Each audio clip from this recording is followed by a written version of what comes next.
awa na lit nazali invité pour nous faire interview ndenge na bisaki bandeko ya Sentinelle TV tous en lead invité par monsieur Céleste Gichungu célèbre au azali bongo représentant ya Palou na Royaume-Uni.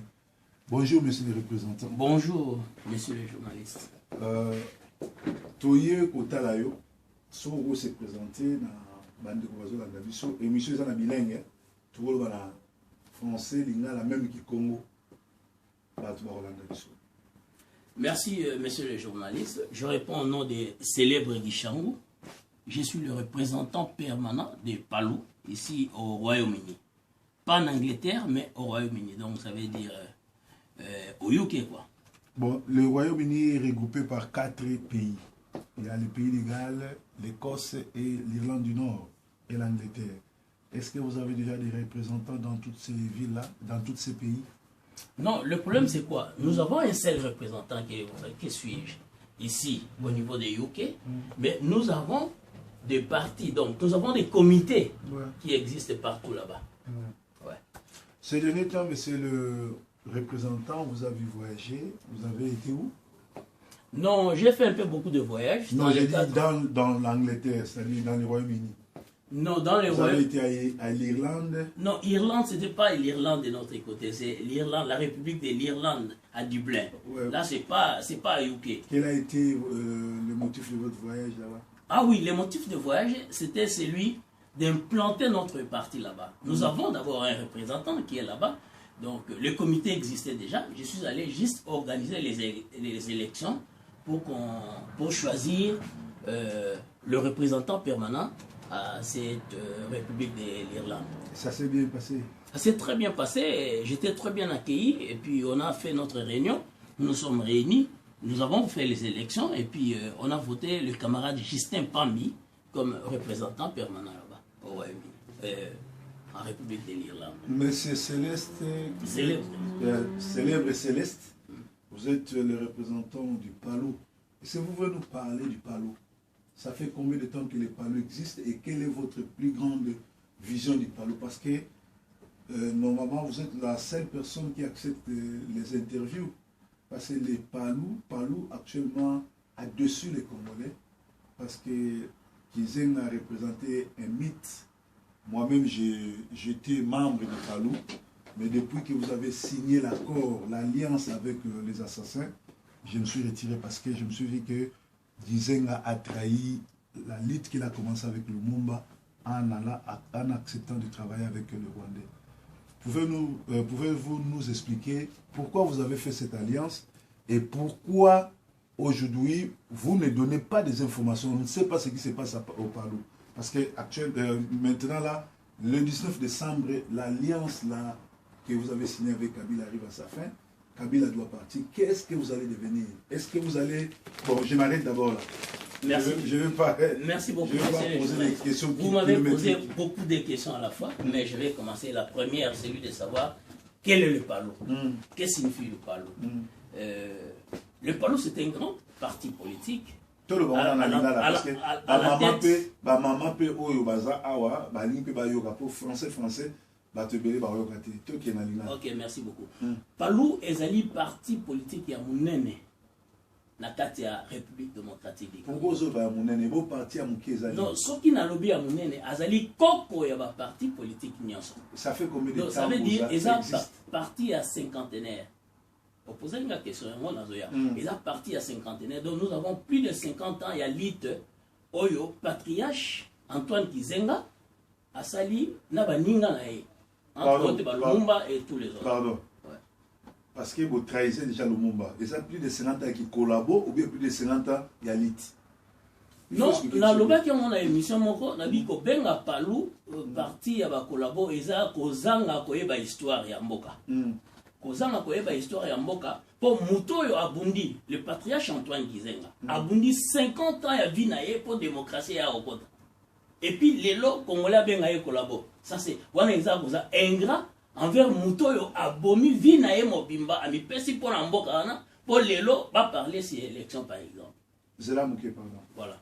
Na 2006 tozali na Jean-Pierre Mbemba mwana mboka tozana Kabila mwana ndeki soki Gizenga azali ce que tu dis azali ami à Lumumba, pourquoi il n'a pas opté il a de rejoindre mwana mboka il y a qui rejoindre mwana ndeki? Ça c'est la trahison. Je pense que je pense qu'il y a une émission dans Salaki, ça date pas de longtemps. Oui, j'avais refusé Naboyaki pour répondre à ma question. J'avais dit clairement que ngai nazali officiel ya parti politique oyanga Palo et que makambu mususu nete ya balabala na kokota mote. Il y a des mots ya balabala. Non, ça veut dire que la position nanga officielle. Kabila, Joseph Kabila, c'est le président de mon pays. Pays Oyo, ils ont institution Nyonso et Banda, ils ont reconnaître le président de la République. Et Naï, Nazali, aux instruits, ils ont quand même Borchine Naï. Ceux qui ont président de la République, un Congolais, abonnement contre Sabarwandé, Congolais. Nalobi, personnellement ndenge lobby ngana loba naza prévité na linga okota na loba qui déjà que makambo o ya ndingwana na kokota moté pour na okoka opesa réponse mais c'est célèbre tant que parler na yoki yo monsieur le journaliste mais c'est célèbre oui est-ce que yobi que ba vidéo tout au salaka ezali ba pièce à conviction un jour ce qui libération continue mboka wana likoloka ba émission au biso toujours salaka. Exactement. Exact. Il y a une minute où parler beaucoup plus n'a pas l'eau. Pour awayo il y a bureau à Palo. Bien sûr. Voilà. Donc parler beaucoup plus à Palo parce que opposé dans la solo il y a Palo, au tikinga na Palo, au meminga na piste mon sous. C'est là na idée. Ouais mais le 19 décembre. Kabila va aventure Nessili. Mandat na ye oyo ayiba ba penalty raté boyebi yango esili bino siko alliance na bino esili bo kende ba bozo kende rejoindre IDPS o ateki parti na ye na Katumbi Moïse o za Zambien to bokoluka sur alliance nini bo sala yebisa biso après le 19 que devient Palou naza sir mutuna yo tunyango biza mutuna kitoko mais lo mo ngana yebisa okay omoni mboka oya biso wana à lire oyo makele toko kiko tia makele là toko sala tout rien ne va changer mais entre autres ce sont nos frères qui en pâtissent là-bas bazana souffrance ils ont la mboka tout ça raison laquelle ceux qui na zongi sous ponga lo ba toujours na za muta histoire ceux qui na zongi sous na année 90 mais c'est qui ma question non nazo qui ma question na ODP permettre le Palou le 19 décembre 2016 alliance pour ça qui na Kabila ezokwea boko rejoindre IDPS na bazambien to boko luka alliance mususu to osande on appelle ça on otangi na so ito rejoindre IDPS na banani na bazambien na 2004 est-ce que vous savez que Patriarche a ça la démarche de façon que avant l'élection ça en 2006 et Palou na IDPS il est allé assimiler à Kepa Aleki de façon que ba ça l'alliance va kende na élection va récupérer pouvoir et puis va faire une samboka va construire IDPS boya quand abiya okendete là ça veut dire wana na kena côté question na yo eza l'idée Palou eza parti erotikala na loba ki on a ba émission nyonso bi l'air nyonso oyo ba élection présidentielle ekoya Palou eza na candidat oyo ya représenter de façon que azwa magistrature suprême. OK donc Palou le 19 décembre a rejoindre na IDPS na bazambien te mais ana candidat na yo so kanisa muzitu oyo batikela ki parce que Gizenga malgré tout ce qu'il a fait malgré mais Gizenga a salaki nini Gizenga a salaki nini atika parti bolimisa boyini tozana en direct ba appelle ceux qui belé ceux qui beaucoup quand va faire moi Gizenga a salaki tout a travaillé les 2 ans atikeli bino ba jeune parti oyo lelo na Congo ezana mutu moko te leader moko ta kotika atikela ba jeune Tshisekedi ya ko mukolo mazo continuer a piquer crise cardiaque en pleine meeting pour azo na otikela ba jeune te Gizenga atikeli bino ba jeune muzitu oli a construire gungu bien kikuti be bandulu muzitu wa komi musicien yona mutu ozo tila motema ke avozala candidat présidentiel na bino.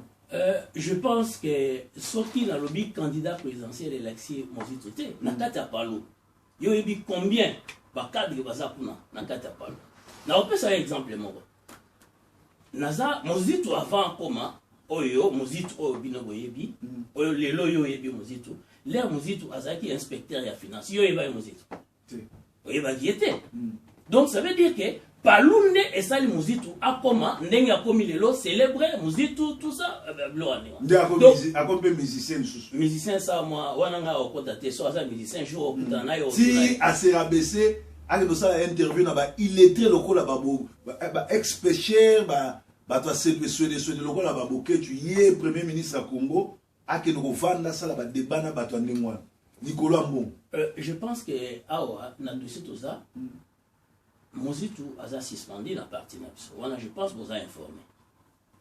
Mozitu a suspendu na Palou, tout le monde connaît. Et puis, à Koki Kobima Libana te alobana komba Palou. À Kolobana komba Palou, et tant que militant ya Palou, ce qui a été Libana a coûté Masolo qui est à défendre les partis naï. Mais à Kolobate na komba Palou parce que Aza mandaté te ya Koloba. Tant qu'il y a une suspension. Donc, après ça, on a une activité à suspension, il y a duré à combien de temps pour nous suspendre? Bon, suspension, je pense à expliquer. Chaque fois, il y a un expliquer. C'est que pas eu représentant par le goût, c'était pour. Non, Tozali na 5 documents de base. Oyo, Ezali, Mokanda, Eza, Kokamba, parti politique, Palo.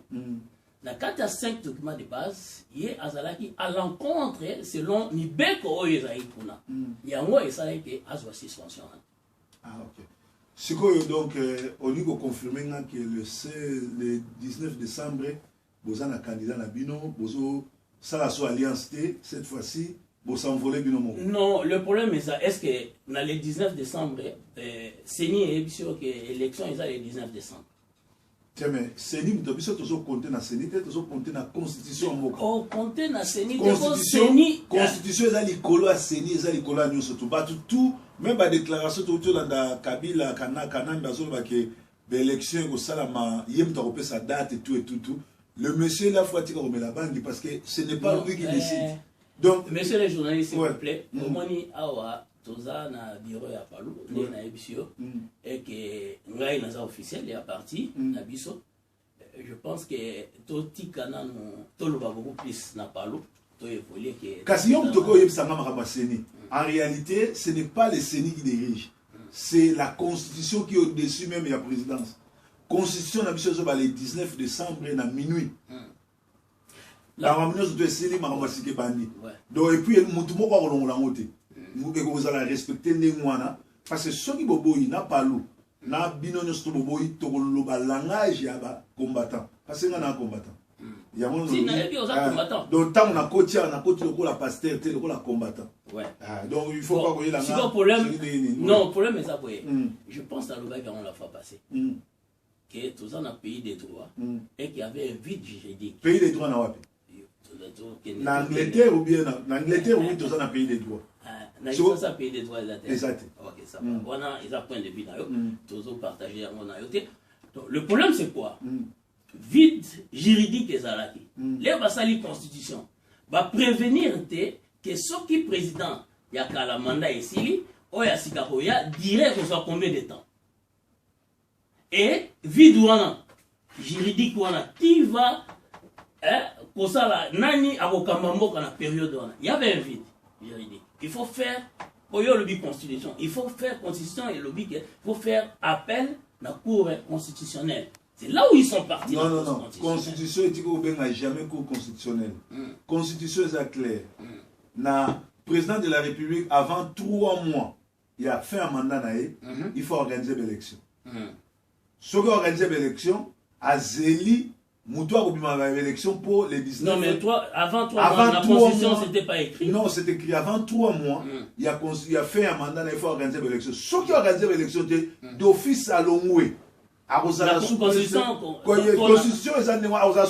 puisque la constitution n'a pas vide, la constitution n'a pas président de la République, ceux qui ont empêché, toi, sont malades, tout nini.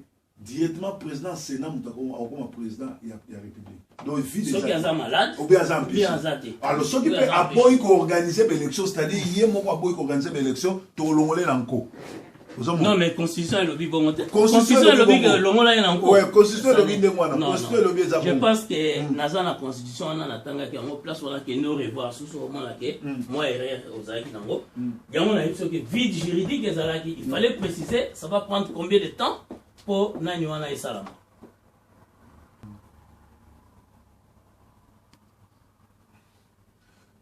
Monsieur le représentant célèbre Gishango. Et là, on va voir chinois. Ouais, na uti ko mona bino na réunion ya ba socialiste na Genève. Vous avez na IDPS logé na hôtel 5 étoiles, bien nourri, bien accueilli là-bas.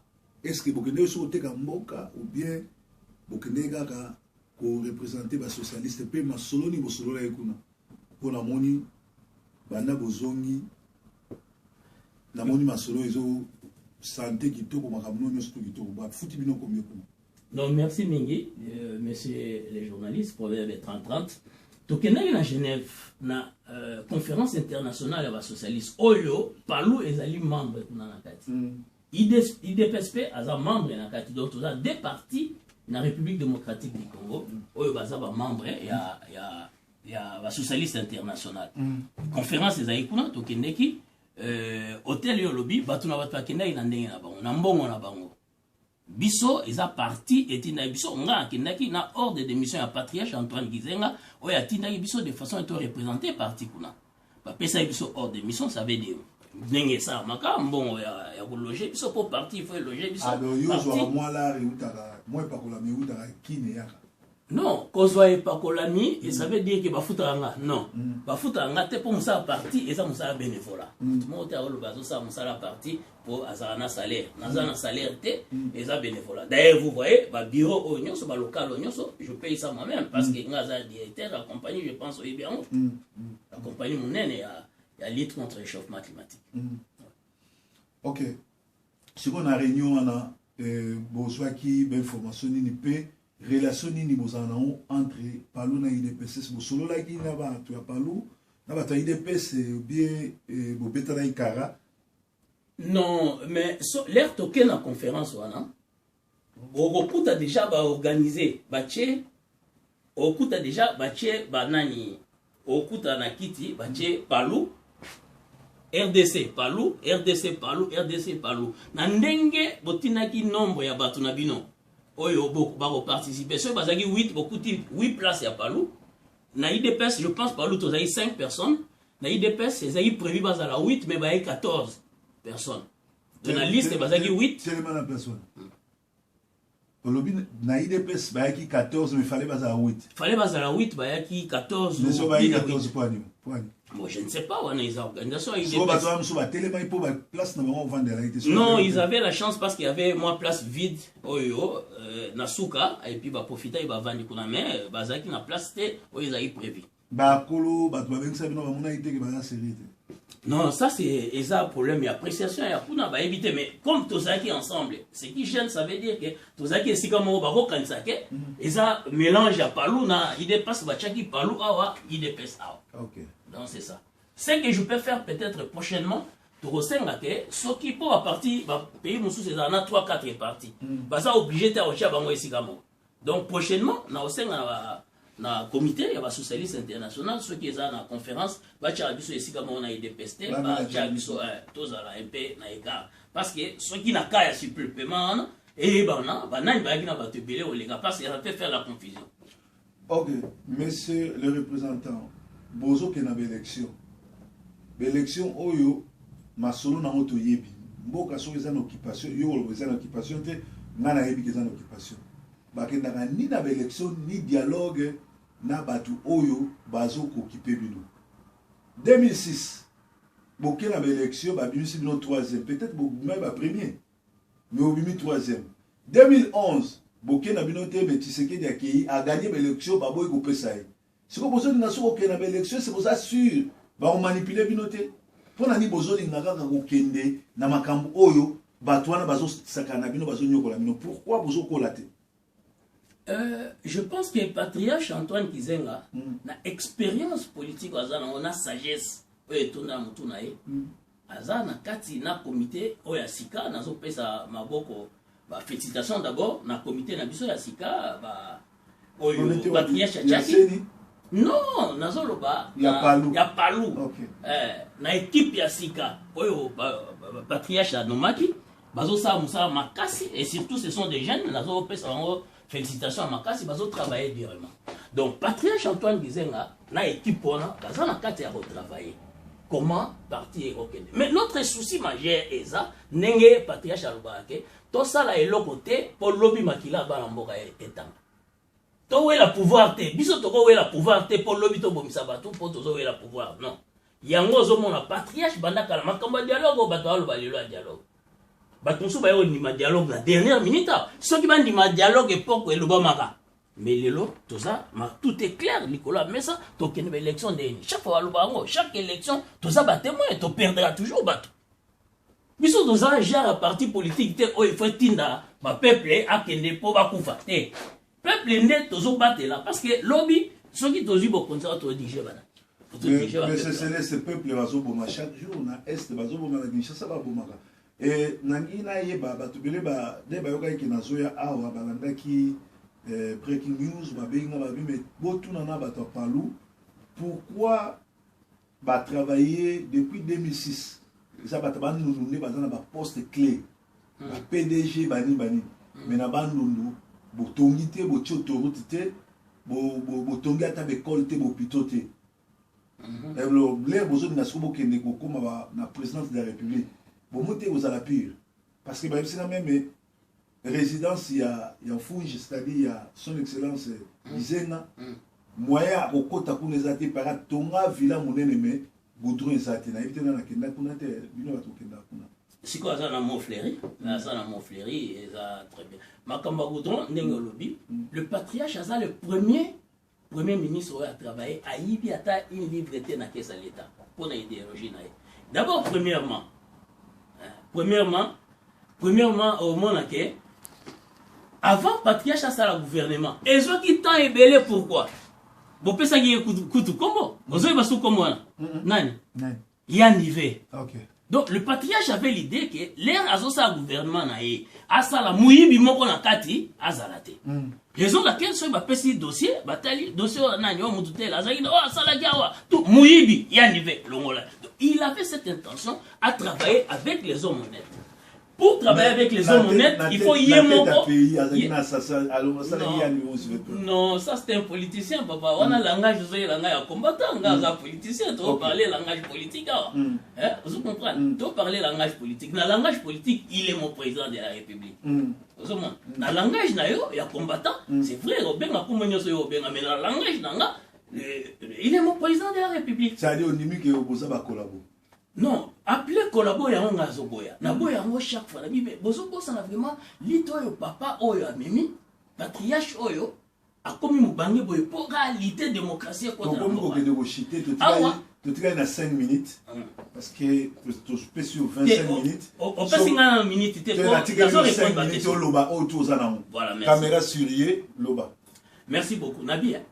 Patriarche Antoine Kizenga. Vie na mobimba lelo na yo ki ozoloba élection en 2011 2016 mais tozalaka na époque à partir état on parlait des élections rien parce que on sa élection na époque candidat ezakaka moko oui candidat moko nani président de la République mais maintenant quand on parle des élections donc il y a la démocratie on est ça oyo patriarche abundi pendant 50 ans ya vie na pour démocratie on est kota na mboka donc peuple congolais a rosala ingrat envers papa oyo envers patriarche oyo monument oyo a lité vie na mobimba pour démocratie contre la mboka na lelo batwa bengae collabo donc et ça a passé à trop messieurs les journalistes à ce qui concerne Palu net nazo ça rectificatif à tout de suite que